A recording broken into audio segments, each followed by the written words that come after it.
अभी last Friday एक film release हुई है, धुरंधर। सोशल मीडिया पर इसकी काफ़ी चर्चा है और ख़ास तौर पर इसके एक एक्टर अक्षय खन्ना। अक्षय खन्ना ने इस फिल्म में रहमान डकैत का किरदार प्ले किया और उनकी अदाकारी, उनकी एक्टिंग की काफ़ी तारीफ हो रही है। कहा जा रहा है कि वो हीरो यानी रणवीर सिंह पर भी भारी पड़ गए और उसके बाद फिर रहमान डकैत भी सुर्खियों में। फिल्म में जो रहमान डकैत का किरदार अक्षय खन्ना ने किया है, क्या वो असली कहानी है? क्या पाकिस्तान में कोई वाकई रहमान डकैत के नाम से हुआ? और अगर हुआ तो क्या फिर वो वैसे ही था जैसा अक्षय खन्ना ने इस फिल्म में उस किरदार को पर्दे पर उतारा है? तो पेश है रहमान डकैत की पूरी कहानी। रहमान डकैत असल में एक रियल कैरेक्टर है पाकिस्तान का, लेकिन ये कसाई नहीं है बल्कि एक गैंगस्टर कहेंगे आप इसे। ये गैंगस्टर था। पाकिस्तान के कराची में एक जगह है जिसे लयारी कहते हैं। लयारी पाकिस्तान के इस कराची शहर में जिस मोहल्ले का नाम है उसके पास ही पोर्ट भी है और बड़ी, जैसे पुरानी दिल्ली जैसा इलाका नहीं होता, लगभग कुछ वैसे ही लयारी का ये इलाका है। वहाँ रंग बिरंगे घर हैं, मिक्स्ड पॉपुलेशन है। वहाँ बलोच भी रहते हैं, सिंधीज़ भी रहते हैं, कच्छीज़ भी रहते हैं यानी जो कच्छ से आते हैं, और सीडीज़ भी जो अफ्रीकन हैं, उनकी भी एक आबादी है। इस पूरे लयारी इलाके को कराची में वहाँ के जो लोकल लोग हैं इसे कराची की माँ भी बुलाते हैं। मतलब लयारी का एक नाम वहाँ के लोकल लोगों की ज़ुबानी में मदर ऑफ कराची, कराची की माँ भी है। और यहीं से शुरू होती है कहानी रहमान डकैत की। कराची का ये इलाका शुरू से ही एक तरह से क्रिमिनल का गढ़ रहा। उसकी वजह ये है कि यहाँ पर ये जो पूरी आबादी है, बेरोज़गारी यहाँ पर ज़्यादा, कोई काम काज नहीं, नौजवानों की तादाद ज़्यादा। तो जहाँ बेरोज़गारी होती है वहाँ जुर्म के रास्ते पे लोग बहुत आसानी से निकल पड़ते हैं। यही कुछ लयारी की भी कहानी थी। लेकिन अपने वक्त में, आज से पहले, अब तो लयारी जब बदनाम हुआ उससे पहले की बात बता रहा हूँ कि लयारी पाकिस्तान में, पूरे पाकिस्तान में इसका एक नाम हुआ करता था। कराची की माँ या मदर ऑफ कराची या लयारी कहें। उसकी वजह यह है कि पूरे पाकिस्तान में जब भी लयारी का नाम आता था, दो चीज़ें लोगों के जहन में आती थी। एक थी बॉक्सिंग और दूसरी फुटबॉल। लयारी ने पाकिस्तान को कई नेशनल, इंटरनेशनल स्टैंडर्ड के फुटबॉलर भी दिए और बॉक्सर भी दिए। एक बॉक्सर तो जो यहाँ से निकले वो ओलंपिक में ब्रॉन्ज मेडल भी जीता है, ओलंपिक में पाकिस्तान के बॉक्सर ने। वो इसी लयारी का रहने वाला। लेकिन गरीबी, बेरोज़गारी, स्कूल नहीं, कॉलेज नहीं, जॉब नहीं, एजुकेशन का ढंग से इंतज़ाम नहीं, तो इन्हीं सब चीज़ों की वजह से लयारी के जो नौजवान पीढ़ी थी वो धीरे धीरे जुर्म के रास्ते पर चल पड़ी। और इसकी शुरुआत होती है 70s के दौर से। 1970 में, बल्कि 60 और 70 के बीच में, एक लयारी में एक शख्स जो पहला वहाँ का कहते हैं गैंगस्टर कहें या दादा कहें या क्रिमिनल कहें, उसका नाम था दादल, एलियस दाद मोहम्मद। दाद मोहम्मद और उसका एक भाई लयारी के ये पहले गैंगस्टर के तौर पर जाने जाते हैं। इन्होंने ऑर्गेनाइज्ड क्राइम की बुनियाद रखी लयारी में और तब ये ड्रग्स का काम करते थे, धंधा, हशीश बेचने का काम, लोगों को हशीश बेचते थे। और प्रोटेक्शन मनी, जो लोगों से वसूली करना, धमकी देना और ये कि तुम्हारी जान ख़तरे में तो हम तुम्हें प्रोटेक्ट करेंगे, तुम हमें बदले में पैसे देंगे। तो ये इनका मेन काम हुआ करता था, दाद मोहम्मद का, उर्फ दादल। इसी दौर में जब दादल की ये हुकूमत चल रही थी, एक और नाम आया लयारी में और वो था हाजी लालू। हाजी लालू एक कच्छी बलोच था और कहते हैं बहुत टफ इंसान था। उसने दाद मोहम्मद को देखा देखी अपना गैंग एक बना दिया इस इलाके में। अब हाजी लालू और दाद मोहम्मद दो अलग अलग गैंगस्टर लयारी में पनप चुके थे, लेकिन दोनों में ज़्यादा झगड़ा इसलिए नहीं था कि दोनों ने इलाके बांट रखे थे। दोनों अपना अपना काम कर रहे हैं, उगाही, वसूली, ड्रग्स का धंधा। इसी दौरान में हाजी लालू की नज़र एक लड़के पर पड़ती है। एक लड़का जो लयार का रहने वाला, बेहद शातिर, बेहद तेज़, हालांकि वो उस ज़माने में लोगों को ठगता था, बहुत बड़े बड़े क्राइम नहीं किए। लेकिन हाजी लालू की जब नज़र पड़ी तो हाजी लालू को उस लड़के में कुछ चीज़ नज़र आई। उसे लगा कि ये एक दिन बहुत आगे जाएगा। हाजी लालू ने उस लड़के को अपने गैंग में शामिल कर लिया, उसके सर पर अपना हाथ रख दिया। वो लड़का कोई और नहीं था बल्कि उसका नाम था सरदार अब्दुल रहमान बलोच, जो आगे चलकर रहमान डकैत के नाम से मशहूर हुआ। तो अब रहमान या सरदार अब्दुल रहमान हाजी लालू के गैंग में शामिल हो गया। रहमान की पूरी फैमिली भी एक तरह से क्राइम में इन्वॉल्व थी। रहमान का बाप ड्रग्स के धंधे में शामिल था, कई बार पकड़ा गया था।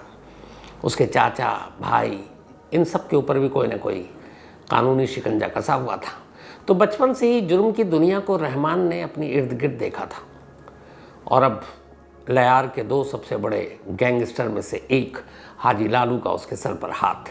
फिर क्या था, देखते ही देखते अब रहमान जो है एक बेहद करीबी और ख़ास बन गया लालू का। और अब उसने छोटे मोटे ये जो ठगी और सारे काम करता था उसको छोड़कर बड़े बड़े लोगों को धमकाना, वसूली, कत्ल करना, सब हाजी लालू के इशारे पर करने लगा। किडनैपिंग का 80s के बाद इन लोगों ने किडनैपिंग का धंधा भी शुरू कर दिया। फिर रैंसम मनी के तौर पर बहुत सारे पैसे लेने लगे। 1980 में ऐसा हुआ कि एक बहुत बड़े लयार के ही एक अमीर शख्स का किडनैप कर लिया गया। किडनैप करने के बाद, बल्कि 80s में नहीं 90s में, उससे रैंसम में काफ़ी भारी रकम वसूली गई। इस रकम को जब हाजी लालू के पास ले जाया गया तो पहली बार ये हुआ कि हाजी लालू को रहमान पर शक हुआ कि किडनैपिंग के एवज में जो फिरौती की रकम यानी रैंसम मनी मिली, उसमें रहमान ने कुछ धोखा किया है, कुछ पैसे हड़प लिए। यहाँ से पहली बार हाजी लालू और रहमान के बीच रिश्ते तल्ख हो गए। जब तल्ख हुए, कुछ गैंग के लोगों ने कान भी भर दिए और रहमान धीरे धीरे अपना कद बहुत बढ़ा चुका था तब तक। तब ये हुआ कि फिर रहमान ने तय किया कि वो हाजी लालू के गैंग की छाया से अब अपने आप को बाहर निकाल लेगा, और उसने बाहर निकाल लिया। अब हाजी लालू से रहमान का रिश्ता टूट चुका था। रहमान ने अब अपना एक गैंग बनाया, उसी लियारी के लड़कों को लेकर जो क्रिमिनल थे छोटे मोटे। और जब अपना गैंग बनाया, जब उसने जुर्म के रास्ते पर और ज़्यादा खूंखार अपना चेहरा दिखाया, तो यहाँ से फिर रहमान बलोच का नाम रहमान डकैत धीरे धीरे बढ़ता गया। और अब रहमान डकैत दाद मोहम्मद हाजी लालू के बाद तीसरा बड़ा नाम हो चुका था। उधर कुछ वक्त के बाद हाजी लालू की मौत हो गई और हाजी लालू के बेटा अरशद पप्पू, उसने अपने बाप की विरासत संभाल ली। अब हाजी लालू का बेटा अरशद पप्पू है, उधर दूसरी तरफ रहमान डकैत है। बाप के साथ गद्दारी की बात चल ही रही थी, तो इन दोनों में भी बनी नहीं। हालांकि जो कहते हैं हाजी लालू का बेटा अरशद पप्पू, वो अपने बाप से भी ज़्यादा ख़तरनाक, रूथलेस था। वो बड़ी ही दर्दनाक मौत अपने दुश्मनों को दिए करता था। अब अरशद पप्पू जब आया हाजी लालू के बाद, तो हाजी लालू पुराने दौर के क्रिमिनल थे। उन्होंने कहा चलो लड़के ने बेईमानी की है, रहमान डकैत ने, तो ज़्यादा कुछ किया नहीं। लेकिन बेटे हाजी लालू का जो आया, उसे लगा कि अरशद पप्पू को कि नहीं, ऐसे रहमान डकैत को माफ़ नहीं किया जाना चाहिए, उसने पीठ में खंजर भोंका है। अब इसके बाद इन दोनों गैंग में आपसी गैंग वॉर शुरू हो गया। ये बात 2003 के दरमियान की है, जब अरशद पप्पू और रहमान डकैत के बीच में खूनी लड़ाई होती है। और तब कराची के इस लायार ने शायद सबसे ज़्यादा लाशें देखी। इस गैंग वॉर में कहते हैं 1500 से ज़्यादा लोग मारे गए। ये गैंग वॉर चल ही रहा था, तभी अरशद पप्पू ने अपने गैंग को चलाने के लिए वहाँ के एक लोकल ट्रांसपोर्टर, जिनका नाम था फैज़ मोहम्मद बलोच, फैज़ मोहम्मद बलोच को किडनैप किया। और किडनैप करने के बाद उससे वसूली तो की, लेकिन उसे इस तरीके से मार डाला कि लयार के इतिहास में कहते हैं इससे ब्रूटल मर्डर कभी किसी का हुआ नहीं। मतलब उसके लाश के छोटे छोटे टुकड़े करके उसकी जो बॉडी थी, जो लाश के टुकड़े थे, उसे गधे गाड़ी में घुमाया गया। इसके बाद में टुकड़ों को जलाया गया और फिर सीवर में फेंक दिया गया। लयार के इतिहास में ये पहला ब्रूटल और इस तरीके का एक मर्डर था जिसने लोगों के दिल दिमाग पर अपना छाप छोड़ दिया, और इस बात के चर्चे पाकिस्तान की मीडिया और हर जगह होने लगी। तब मोहम्मद बलोच के बेटे, जिसका नाम फैजू था, उज़ैर जान बलोच, फैजू निकनेम, उसने अपने बाप का बदला लेने के लिए, उसे लगा कि कोई ताकतवर आदमी चाहिए, तो वहाँ कौन, तो एक दूसरा ही था जो हाजी लालू के बेटे से जो सामना जिसका हो सकता था, वो रहमान डकैत। तो फैजू का बेटा उज़ैर जान बलोच, मतलब मोहम्मद बलोच का जिसको मार डाला गया, उसने अब जाकर रहमान डकैत का दामन थाम लिया और उसने कहा मेरे पास पैसे बेपनाह हैं, लेकिन जिस तरीके से मेरे बाप को मारा गया है मैं उसका बदला चाहता हूँ और इसके लिए तुम्हारे गैंग में शामिल हो रहा हूँ, तुमको जो करना है करो और मुझसे जो चाहिए बताओ। अब रहमान डकैत के गैंग में एक बहुत ही अमीर शख्स, ट्रांसपोर्टर का बेटा, मोहम्मद बलोच का बेटा उज़ैर जान बलोच शामिल हो चुका था। अब लगा कि रहमान डकैत के ऊपर जो उसने भरोसा दिखाया है वो उसको पूरा करना है। तब तक धीरे धीरे दौर बदल रहा था, गैंग वॉर और अब तेजी पर पहुंच गया। 2003 से 2009 तक पप्पू और रहमान डकैत के बीच जारी खूनी जंग में पूरा लिहार कहते हैं कि लहूलुहान हो गया।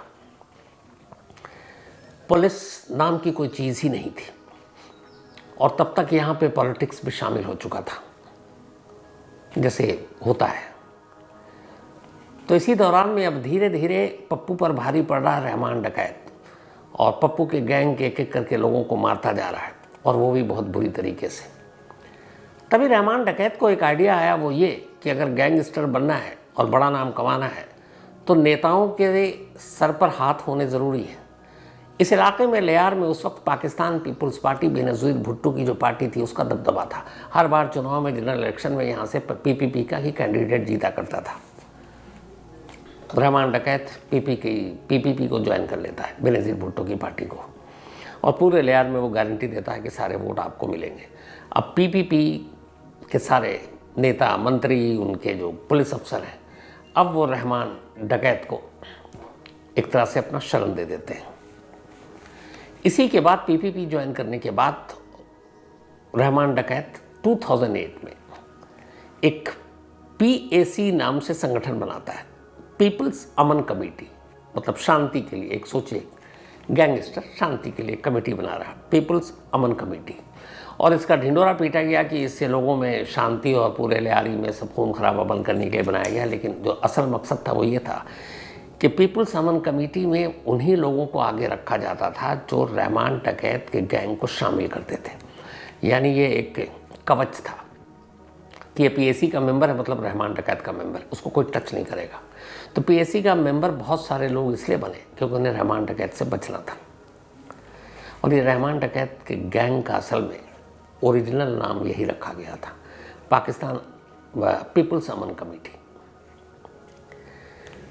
इसके बाद सरकार का संरक्षण, पाकिस्तान पीपल्स पार्टी का सर पर हाथ, पीपल्स अमन कमेटी के नाम पर गैंग का विस्तार, देखते ही देखते रहमान डकैत की तूती बोलने लगी। ड्रग्स का धंधा पहले ही था, extortion racket, kidnapping, illegal gambling, ये सारी चीज़ें अब लियार में रूटीन बन गई और किसी की हिम्मत नहीं होती कि कोई टच करे, क्योंकि रहमान डकैत का ये सारा नाम था इन सब चीज़ों के पीछे।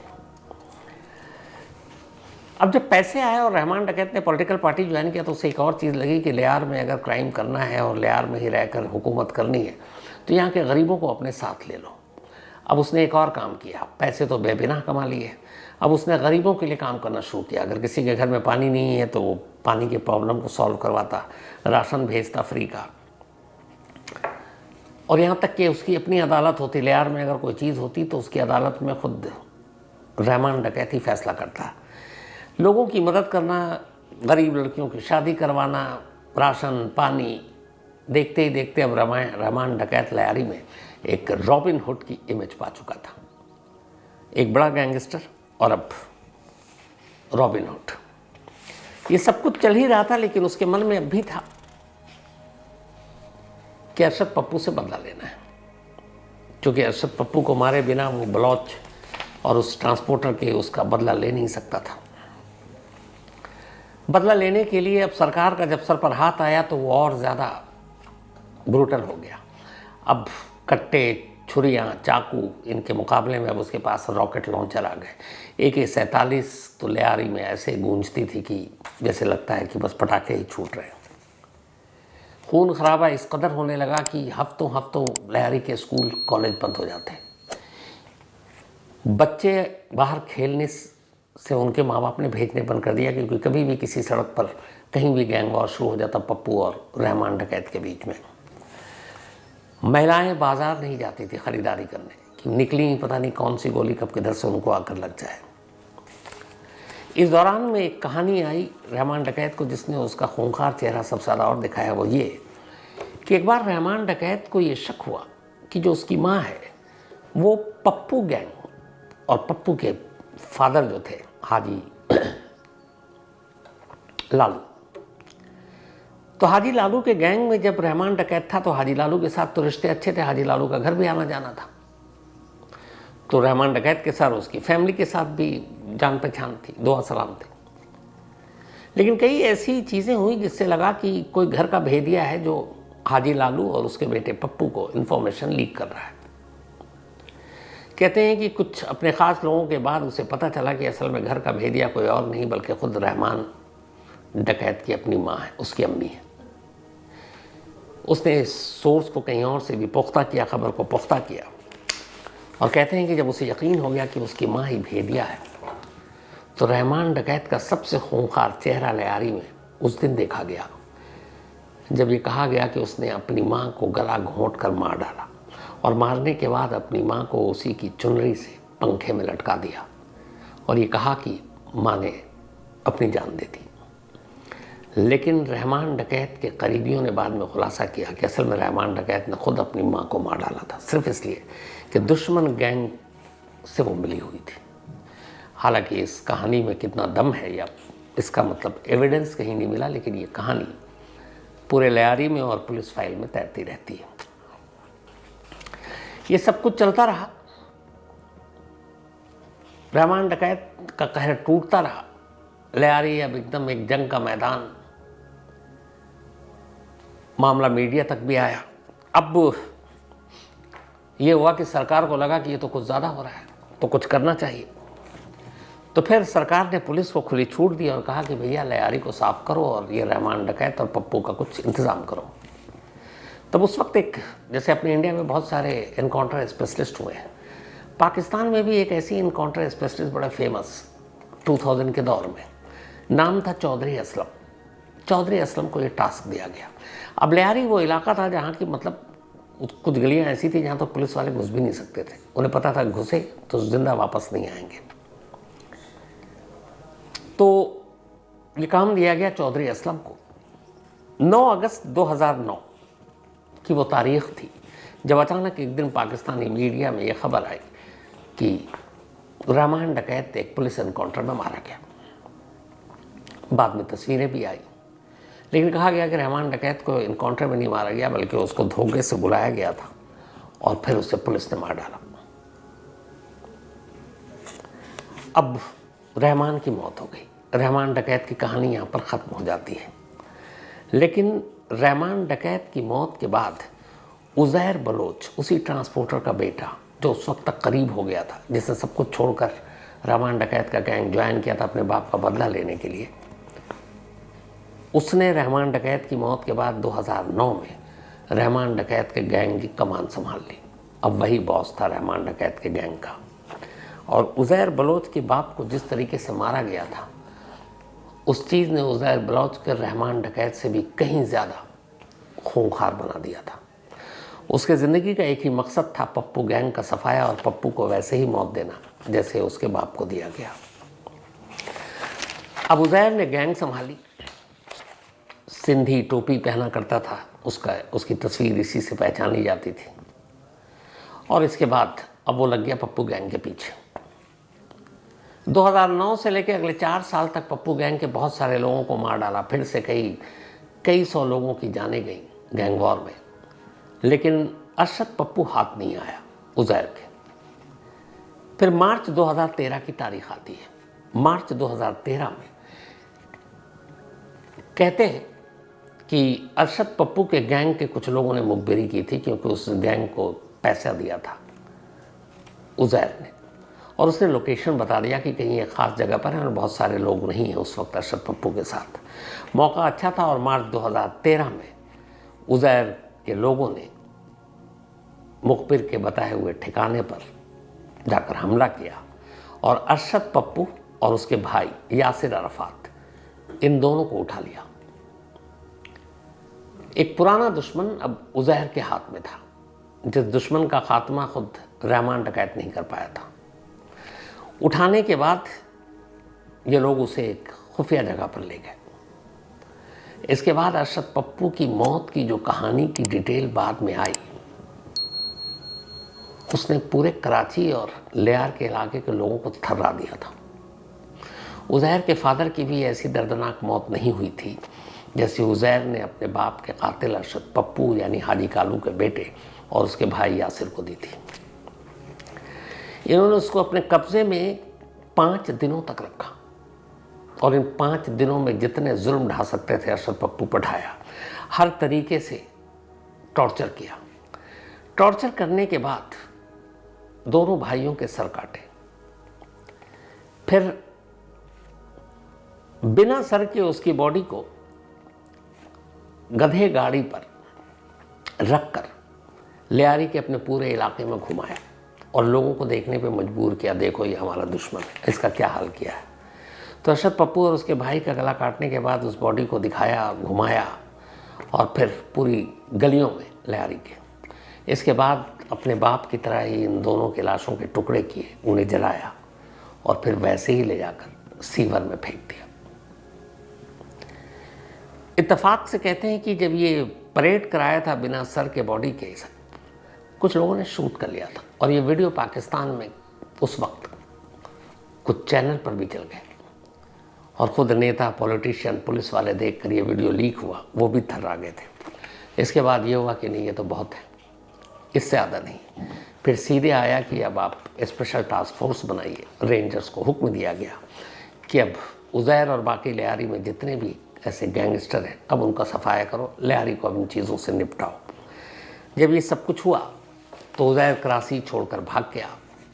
उसके बाद वो अलग अलग ओमान और कई और देशों में रहा। फिर जो बाकी के छोटे मोटे लोग थे वो भी वहाँ से निकल लिए और सब अलग अलग देशों में चले गए। कहते हैं कि सिर्फ उज़ैर और इस पप्पू के गैंग वॉर के बीच में 2000 लोग मारे गए थे। उससे पहले कि जब रहमान डकैत था उनकी अलग कहानी थी। 2016 में उज़ैर बलूच वापस पाकिस्तान पहुंचा। पाकिस्तानी रेंजर्स को पता चला और उन्होंने कराची के बाहर से उसे अरेस्ट कर लिया। अरेस्ट करने के बाद मिलिट्री कोर्ट में उसे पेश किया गया, जहां से उसे सज़ा हुई और पिछले 9 सालों से उज़ैर अब भी पाकिस्तान की जेल में बंद है। जो दूसरा एक क्रिमिनल और था, बाबा लाडला, जो पप्पू के गैंग से था, पप्पू की मौत का बदला लेने के लिए आया था। 2017 में उसके बारे में भी जानकारी मिली, वापस कराची आ रहा और रेंजर्स के साथ एक शूट आउट में मारा गया। 2018 में गफ़ार ज़िक्री, जो आखिरी लियार का इन सारे गैंग के बाद एक नया नाम उठा था और लग रहा था कि अब ये सिलसिला अभी भी आगे चलेगा, उसका नाम था गफ़ार ज़िक्री। 2018 में पाकिस्तानी रेंजर्स और पुलिस ने तय किया कि नहीं, अब लियारी में कोई भी रहमान डकैत या फिर हाजी लालू या दाद मोहम्मद जैसे किसी और गैंगस्टर को पनपने नहीं देंगे। तो फिर गफ्फार जिक्री को भी पुलिस ने एक एनकाउंटर में मार दिया। इसके बाद अब यह है कि लियारी जो 60s से दौर शुरू हुआ था, उसके बाद से अब वहाँ पर बहुत कुछ बदल गया। अब वहाँ लॉ एंड ऑर्डर है, बहुत सारी चीज़ें हैं, और सबसे बड़े इस बदलाव की जो निशानी है वो ये है कि जो लियारी शुरू से आखिर तक पाकिस्तान पीपल्स पार्टी के उम्मीदवार को जिताता रहा था, जब यहाँ से सारे गैंगस्टर का एक एक करके सफाया हुआ, तो जो लास्ट चुनाव हुआ और जो उससे पहले का चुनाव हुआ, वहाँ पर लियारी ने अपने पॉलिटिकल थिंकिंग या सोच को भी बदल दिया।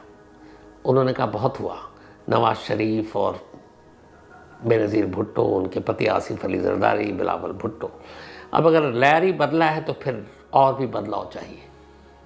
और यहाँ के लोगों ने इमरान खान की पार्टी पाकिस्तान तहरीक इंसाफ के उम्मीदवार को जिताया। जो गढ़ था बेनज़ीर भुट्टो की पार्टी का, अब वो इमरान खान की पार्टी का गढ़ बन चुका है। और कहते हैं कि लियारी की जो बदलाव की शुरुआत है वो यहीं से हुई।